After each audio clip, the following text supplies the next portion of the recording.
శ్రీమతే రామానుజాయ నమః, శ్రీ గోదాదేవ్యై నమః, శ్రీ శ్రీకృష్ణ పరబ్రహ్మణే నమః. ధనుర్మాసం 30 రోజులు ధనుర్మాస వ్రతాన్ని చేసినట్లయితే సిరి సంపదలతో తులతూగుతారు అని చెప్తారు కదా. అందుకే దీన్ని శ్రీవ్రతము అని చెప్పి పిలుస్తారు. అయితే ఈ ధనుర్మాసం 30 రోజులు ఎవరైతే బ్రాహ్మీ ముహూర్తంలో లేచి విష్ణుమూర్తిని అర్చిస్తారో వాళ్ళకి 30,000 ఏళ్ల సంవత్సరాల పాటు విష్ణుమూర్తిని అర్చించిన ఫలితం వస్తుందట.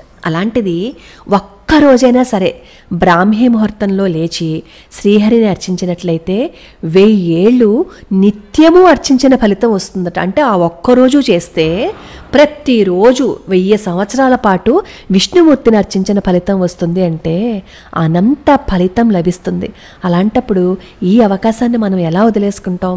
కాబట్టి ఈ ముక్కోటి ఏకాదశి రోజు కూడా బ్రాహ్మీ ముహూర్తంలో లేచి, అది కూడా ధనుర్మాసంలోనే కదా వస్తుంది, లేచి విష్ణుమూర్తిని తులసీ దళాలతో అర్చించి విష్ణు సహస్రనామ స్తోత్రం చేసి వైకుంఠ ద్వారం ద్వారా శ్రీ విష్ణుమూర్తిని గనక దర్శించుకున్నట్లయితే అత్యంత విశేషమైన ఫలితం ఉంటుంది.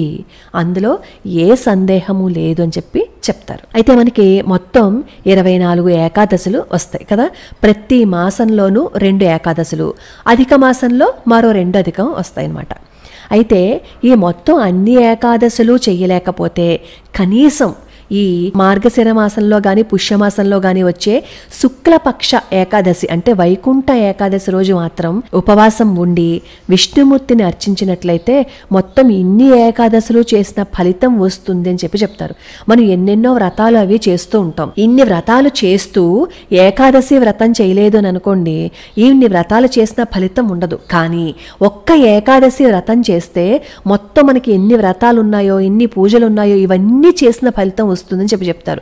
మనం ఏం చేసినా చేయకపోయినా సరే నెలకి వచ్చే 2 ఏకాదశుల్లోనూ విష్ణుమూర్తికి అర్చన చేసి ఉపవాసం ఉండి చేతనైనంతగా మంచి పనులన్నీ చేస్తూ విష్ణుమూర్తికి మనం దగ్గరగా ఉన్నాము అని అనుకోండి, ఎంత ఫలితం వస్తుంది అంటే మాటల్లో చెప్పలేమన్నమాట. అయితే ఈ వైకుంఠ ఏకాదశికి సంబంధించి ఒక కథ ఉంది.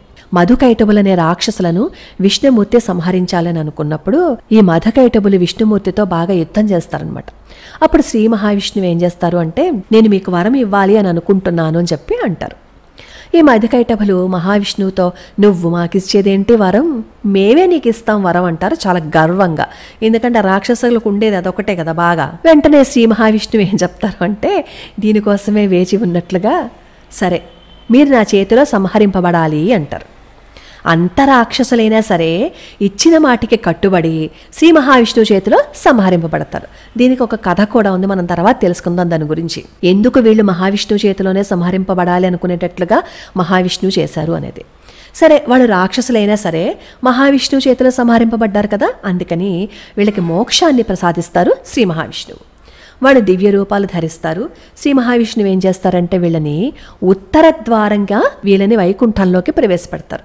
అంటే అందరూ వెళ్లే ద్వారంలో కాకుండా వీళ్ళు రాక్షసులు కదా, అందుకని చెప్పి ఉత్తర ద్వారంగా ప్రవేశపెడతారనమాట. ఆయన ఒక ఉత్తర ద్వారాన్ని నిర్మించి. ఎప్పుడైతే వీళ్ళు వైకుంఠంలోకి వెళ్ళారో వాళ్ళు ఇంకా దివ్య జ్ఞానాన్ని పొందుతారనమాట.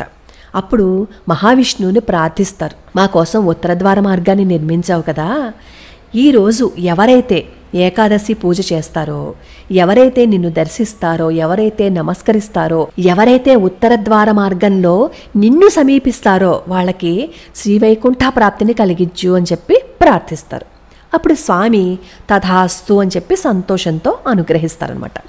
ముక్కోటి దేవతలకు బాధలను నివారించిన ఏకాదశి కాబట్టి ముక్కోటి ఏకాదశి అని చెప్పి పిలుస్తారు. ఈ వైకుంఠ ఏకాదశి రోజు ఉత్తర ద్వార దర్శనం అనగానే అసలు ఆ రోజు ఒక్కరోజు మనం దర్శనం చేసేసుకుంటే మన పాపాలన్నీ పోతాయని చెప్పి అసలు క్యూలో కొట్టేసుకుంటూ ఉంటారు.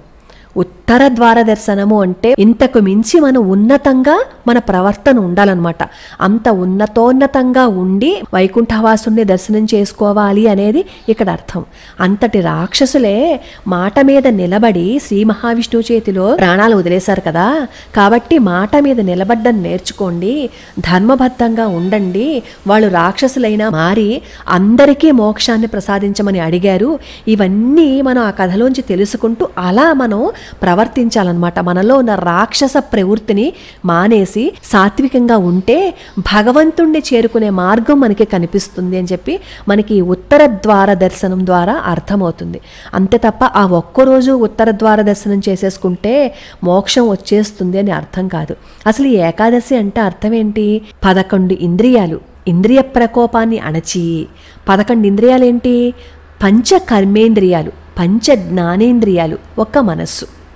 అంటే ఈ ఇంద్రియ ప్రకోపాన్ని అణిచి భగవంతుడి సన్నిధిలో మనం ఉండడం అన్నమాట. అలా ఉంటే అది నిజమైన ఉపవాసం. ఖచ్చితంగా ఈ ఏకాదశికి ఉపవాసం ఉండే తీరాలి అని చెప్పి చెప్తారు. ఉపవాసం అనగానే 100 ప్రశ్నలు వస్తాయి. అది తినచ్చా, కాఫీ తాగచ్చా, ఇది తినచ్చా, ఇది తినచ్చా, నేను పొరపాటును తినేసాను, అది చెయ్యొచ్చా, ఇది చెయ్యొచ్చా అని. నిజంగా ఇన్నిసార్లు మనం అది తినచ్చా, ఇది తినచ్చా అని అడిగే కంటే మా అమ్మమ్మ ఒక మాట చెప్తూ ఉండేది. ఉపవాసం ఉందాము అని చెప్పి ఎప్పుడు తిండి మీదే ధ్యాస ఉంటే మనం తిండికి దగ్గరగా ఉంటున్నాము, విష్ణుమూర్తికి దగ్గరగా ఉన్నట్టు కాదు. ఏదో కాస్త ఇంత తినేసి కాస్త విష్ణుమూర్తి దగ్గర కూర్చుని విష్ణు సహస్రనామ స్తోత్రం చదివాము అనుకో, కనీసం ఆ కాసేపు అయినా సరే భగవంతుడికి దగ్గరగా ఉంటామని చెప్పి అనేది మా అమ్మమ్మ. నాకు ఒక్కొక్కసారి ఆ మాట చాలా నిజము అనిపిస్తుంది. ఎందుకంటే పొద్దున్నుంచి సాయంత్రం వరకు ఏమీ తినకుండా ఉంటూ ఎప్పుడు ఆరైపోతుందా సాయంత్రం తినేద్దామా అనే ధ్యాసతో ఉంటే మనం భగవంతుడికి దగ్గరగా ఉన్నట్టు కాదు.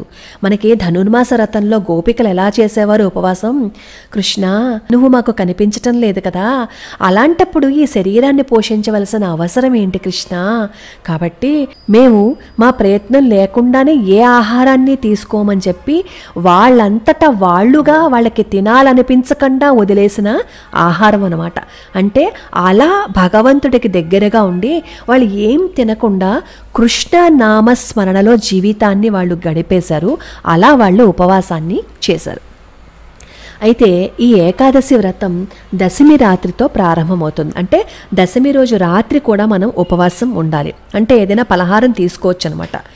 ఏకాదశి రోజు పొద్దున్నే బ్రాహ్మీ ముహూర్తంలో లేచి తల స్నానం చెయ్యాలి. ఆ రోజు మూలనున్న ముసలికాకి కూడా స్నానం చేస్తుంది అని చెప్పి చెప్తారు. తల స్నానము అంటే షాంపూతో రుద్దుకోవటం కాదు, తల మీద నుంచి కాస్త పసుపు నీళ్లు కలుపుకుని చెయ్యటం మాత్రమే అనమాట.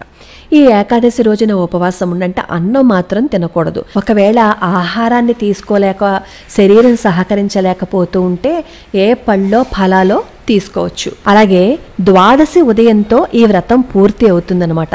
అలాగే ద్వాదశి రోజు మధ్యాహ్నం భోజనం చేసిన తర్వాత సాయంత్రము రాత్రి మళ్ళీ భోజనం చేయకూడదు, మళ్ళీ రాత్రి పలహారం తీసుకోవాలన్నమాట. ఇలా ఈ 3 రోజులు కలిపి చేసేదే ఏకాదశి వ్రతం. ఒక్క ఏకాదశి రోజు మాత్రమే చేసేది మాత్రం కాదు. ఈ ఏకాదశి వ్రతాన్ని కుచేలుడు చేసేట. కుచేలుడు చేసి ఎంతో ఐశ్వర్యాన్ని పొందాడు అని చెప్పి మనకి చెప్తూ ఉంటారు. అలాగే ధర్మరాజుల వారు కూడా ఈ ఏకాదశి వ్రతాన్ని ఆచరించి ఎన్నో కష్టాల నుంచి బయటపడ్డారు. రుక్మాంగదుడు కూడా ఈ ఏకాదశి వ్రతాన్ని ఆచరించి పుత్ర ప్రాప్తిని పొందాడట. రేపు వచ్చే పుత్రద ఏకాదశి రోజున గనక ఏకాదశి వ్రతాన్ని మొదలుపెట్టి మొత్తం 24 ఏకాదశులు అలా పూజ చేసినట్లయితే సంతానం కలుగుతుందని చెప్పి మన పెద్దవాళ్ళు చెప్తారు. అలాగే మన శాస్త్రం కూడా చెప్తుందనమాట. వీలైనంత వరకు ఈ మొత్తం అన్ని ఏకాదశులు ఉపవాసం ఉండి ఏకాదశి వ్రతాన్ని కనుక పాటించినట్లయితే చాలా మంచిది. లేదు మేము పాటించలేము, అన్ని చేయలేము అని అనుకున్నప్పుడు కనీసం ఈ ఒక్క ఏకాదశి రోజైనా సరే బ్రహ్మచర్యాన్ని పాటించి ఉపవాసం ఉంటే చాలా మంచిదనమాట. మన మనస్సు ఎప్పుడు ప్యూర్గా ఉంది అని అనుకోండి, మనం ప్రతిరోజు ఏకాదశి వ్రతం చేస్తున్న ఫలితమే వస్తుంది.